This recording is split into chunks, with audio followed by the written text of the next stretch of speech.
Lionel Messi, বয়স মাত্র 20।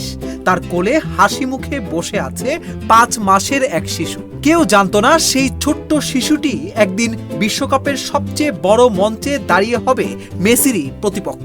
হ্যাঁ, সেই শিশুটির নাম লামিন ইয়ামাল।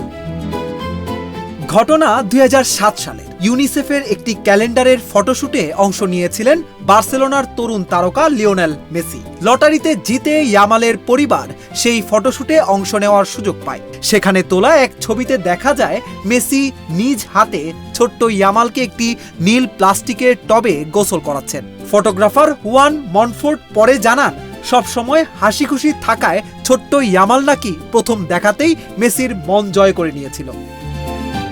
সেদিনের সেই ছবিটা ছিল শুধু একটা স্মৃতি, কিন্তু আজ সেই ছবি যেন ফুটবল ইতিহাসে সবচেয়ে অবিশ্বাস্য গল্পগুলোর একটি। প্রায় 20 বছর পর একজন 39 বছরের কিংবদন্তি, আরেকজন 19 বছরের বিস্ময়। একজন বিশ্বকাপ জয়ের স্বপ্ন নিয়ে শেষবারের মতো মাঠে নামছেন, আরেকজন নিজের প্রথম বিশ্বকাপে ইতিহাস লিখতে চান। মেসিও এই ছবি নিয়ে নিজের বিস্ময় লুকাতে পারেননি। তিনি বলেছেন, আমি ওর সঙ্গে ছবি তুলেছিলাম যখন সে শিশু ছিল।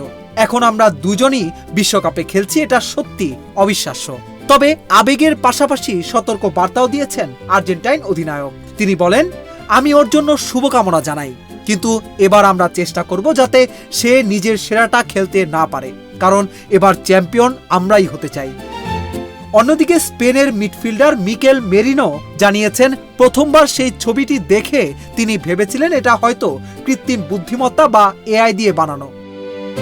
ফুটবলে প্রতিদিন নতুন রেকর্ড হয়, নতুন চ্যাম্পিয়নও আসে, কিন্তু সব গল্প ইতিহাস হয়ে যায় না। একদিন যাকে কোলে নিয়েছিলেন মেসি, আজ বিশ্বকাপ ফাইনালে সেই ইয়ামালি হয়তো হয়ে উঠতে পারেন তার সবচেয়ে বড় বাধা। এখন দেখার বিষয়, ফুটবল কি এবার নতুন এক গল্প লিখবে, নাকি অভিজ্ঞতার কাছে থেমে যাবে নতুন প্রজন্মের স্বপ্ন।